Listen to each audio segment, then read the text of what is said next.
आई coverage, रहस्य की खोज। उत्तर प्रदेश के बहराइच जनपद में नानपारा कोतवाली क्षेत्र अंतर्गत पुलिस अधीक्षक जनपद बहराइच श्रीमती वृंदा शुक्ला द्वारा अपराध व अपराधियों के रोकथाम एवं वांछित अपराधियों की गिरफ्तारी हेतु दिए गए दिशा निर्देश के क्रम में व अपर पुलिस अधीक्षक ग्रामीण डॉक्टर पवित्र मोहन त्रिपाठी व क्षेत्राधिकारी के नानपारा के कुशल निर्देशन में प्रशिक्षु क्षेत्राधिकारी श्रीमती हर्षिता तिवारी के नेतृत्व में कोतवाली नानपारा पुलिस स्वास्थ्य सर्विलांस को सफलता मिली। बीती 23 जुलाई को वादी सारिक हुसैन पुत्र शाकिर हुसैन प्रधान निवासी हाड़ा बसारी थाना नानपारा जनपद बहराइच में सूचना दी कि उनके गांव बसहरी नहर पटरी के किनारे स्थित जंगल में एक अज्ञात महिला का शव पड़ा हुआ है। गांव वालों के साथ वह देखने गए तो शव काफी दिन पुराना दिखाई दिया। शव पर सिर नहीं था। सूचना के आधार पर शव को पुलिस कब्जे में लेकर पंचायतनामा भरकर पोस्टमार्टम हेतु मर्चरी हाउस बहराइच के लिए रवाना कर दिया गया। 29 जुलाई को पोस्टमार्टम रिपोर्ट के आधार पर मुकदमा पर संख्या 389/2024 धारा 103(1) 238 BNS बनाम अज्ञात पंजीकृत किया गया। पुलिस अधीक्षक बहराइच द्वारा इस जघन्य व हृदय विदारक घटना को त्वरित संज्ञान में लेकर 23 जुलाई को ही घटनास्थल का निरीक्षण किया गया था। फॉरेंसिक टीम को मौके पर बुलाकर साक्ष्य संकलन करने तथा प्रभारी निरीक्षक सर्विलांस स्वास्थ्य टीम को घटना की यथाशीघ्र अनावरण हेतु सख्त निर्देश दिए गए। इस क्रम में प्रशिक्षु पुलिस उपाधीक्षक श्रीमती हर्षिता तिवारी के नेतृत्व में पुलिस टीम सर्विलांस स्वास्थ्य टीम के कठिन व अथक परिश्रम से प्रकाश में अभियुक्तगण अरुण सैनी व कुलदीप विश्वकर्मा को 3 अगस्त शाम करीब 6 बजे जगन्नाथपुर पुलिया थाना नानपारा जनपद बहराइच से गिरफ्तार किया गया। अभियुक्तों की निशानदेही पर हाड़ा बसहरी सरयू नहर से आला कत्ल बोगदा एवं अभियुक्त अरुण सैनी का कपड़ा लोअर मांडवा समय से बरामद किया गया।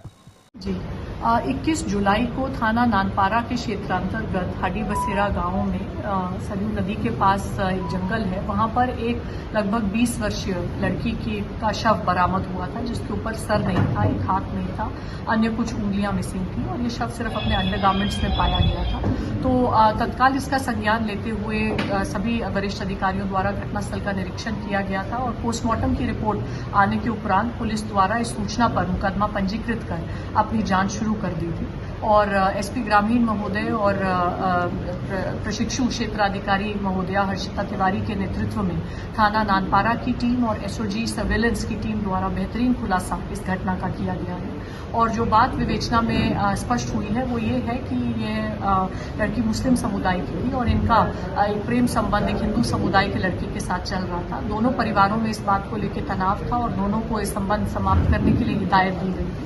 फिर भी दोनों के द्वारा इस संबंध को जारी रखा गया और हाल ही में लड़की द्वारा लड़के से कहा जा रहा था कि उनको शादी कर लेनी चाहिए, जिसके फलस्वरूप इस लड़के द्वारा अपने एक सहयोगी के माध्यम से लड़की को बहला फुसला के सुनसान स्थान पर बुलाया गया। मोटरसाइकिल पे बिठाकर हाडी बसेरा के नजदीक इस जंगल में ले जाया गया। वहां पे पहले गला घोट के इसकी हत्या की और फिर ताकि शव की शिनाख्त न हो सके एक बोगरा से इसका सर काटा गया, अन्य इसके बॉडी पार्ट्स को हानि पहुंचाई गई तथा इसके कपड़े भी उतारकर ये सभी चीजें आला कत्ल के साथ पानी में फेंक दी गई। तो इसमें बहुत परिश्रम के बाद और हमारी टीम द्वारा बेहतरीन इन्वेस्टिगेशन का उदाहरण देते हुए विभिन्न प्रकार के टेक्निकल और मैनुअल एविडेंसेस को इकट्ठा किया गया है।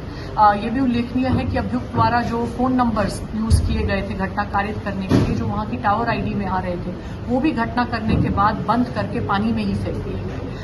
और जो विभिन्न गुमशुदगियां निकटतम थानों में लिखी गई थी, निकटतम जनपदों में लिखी गई थी, उन सभी पे हम कार्य कर रहे थे और एक ब्रिलियंट इन्वेस्टिगेशन का उदाहरण देते हुए प्रशिक्षु क्षेत्राधिकारी महोदया द्वारा बहुत पिन पॉइंटेड तरीके से चिन्हित किया गया कि जो गुमशुदगी एक रुपये थाने में लिखी गई थी वो इस घटना से जुड़ रही थी और वही ये लड़की थी और अन्य एविडेंसेस जुड़ने से हम इस घटना का खुलासा कर पाए हैं। अब जो शव से हमने डीएनए सैंपल्स रिटेन किए हैं उनका मिलान मृतका के परिवारजनों के डीएनए से किया जाएगा। अभियुक्त के कपड़े भी बरामद कर लिए गए हैं जो कि मृतका के खून से लेस हैं, घटना के दौरान यूज करके वहीं जंगल में छुपा दिए गए थे, उनसे भी मृतका के डीएनए का मिलान किया जाएगा और माननीय न्यायालय से हम अनुरोध करेंगे कि इस दुर्दांत घटना के लिए दोनों अभियुक्तों को अधिक से अधिक सजा फास्ट ट्रैक ट्रायल के माध्यम से मैम केस को खुलासा करने के लिए अभी आपने बताया कि एक धागे की बहुत बड़ी अहम भूमिका थी, वो उसके बाद जी उस शव के अंडरगारमेंट्स के अतिरिक्त सिर्फ एक ही चीज थी, काला धागा पैर में बंधा हुआ था। तो जो फोटोग्राफ्स हमारे पास लड़कियों की उपलब्ध थी, जो हम विभिन्न गुमशुदगियों की फोटोग्राफ्स को स्कैन कर रहे थे, तो उसमें जो हमारी सीओ हैं उनके द्वारा ये नोटिस किया गया कि एक लड़की लड़की के पैर में काला धागा बंधा हुआ है। तो उस गुमशुदगी में थोड़ी और विशेष रुचि ली गई और गहनता से पूछताछ की गई, तो वो शव करें।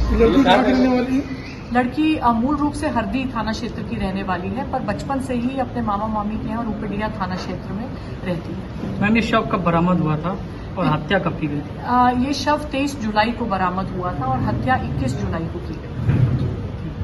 Tobacco causes cancer, smoking kills.